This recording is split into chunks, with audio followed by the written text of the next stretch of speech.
മാടായിക്കാവിലെ പൂരംകുളി 8 ദിവസത്തെ ചടങ്ങുകൾക്കും എഴുന്നള്ളത്തിനും ശേഷമാണ് മാടായിക്കാവിലമ്മയുടെ വടുകുന്ന ശിവക്ഷേത്രത്തിലെ പൂരംകുളി നടക്കുന്നത്. മാടായിക്കാവിലമ്മ പുറത്ത് ഭക്തർക്ക് ദർശനം നൽകുന്നു എന്ന പ്രത്യേകത കൂടി ഈ ഉത്സവത്തിനുണ്ട്. ദാരികവധത്തിന്റെ കഥയുമായി ബന്ധപ്പെട്ടാണ് മാടായിക്കാവിലമ്മയുടെ പൂരംകുളി. ദാരികവധത്തിന് ശേഷം അമ്മയുടെ കോപം ശമിപ്പിക്കാൻ ദേവകൾ ശ്രീ പരമേശ്വരനെ സമീപിക്കുകയും അമ്മയുടെ കോപം ശമിച്ചില്ലെങ്കിൽ ലോകനാശത്തിന് തന്നെ കാരണമാകുമെന്ന് തിരിച്ചറിഞ്ഞ ശ്രീ പരമേശ്വരൻ ഒരു ബ്രാഹ്മണ കുട്ടിയുടെ രൂപത്തിൽ പ്രത്യക്ഷനായി അമ്മയുടെ മാർഗമധ്യേ കിടന്നു. കുഞ്ഞിനെ കണ്ട അമ്മയുടെ കോപം തെല്ലൊന്നലിഞ്ഞു. വടുരൂപത്തിലുള്ള മഹാദേവന്റെ സാന്നിധ്യം കൊണ്ട് വടുകുന്ന ശിവക്ഷേത്രം നിർമ്മിക്കപ്പെട്ടു. ദേവിയുടെ കോപം പൂർണ്ണമായും ശമിപ്പിക്കാൻ മാടായിപ്പാറയിൽ തൃശൂലം കൊണ്ട് കുത്തി പരമേശ്വരൻ കുളം നിർമ്മിച്ചു.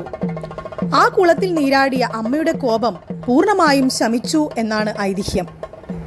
വേനലിൽ പോലും വറ്റാത്ത കുളമാണിത്. ഈ കുളത്തിലാണ് മാടായിക്കാവിലമ്മയുടെ പൂരംകുളി നടക്കുന്നത്.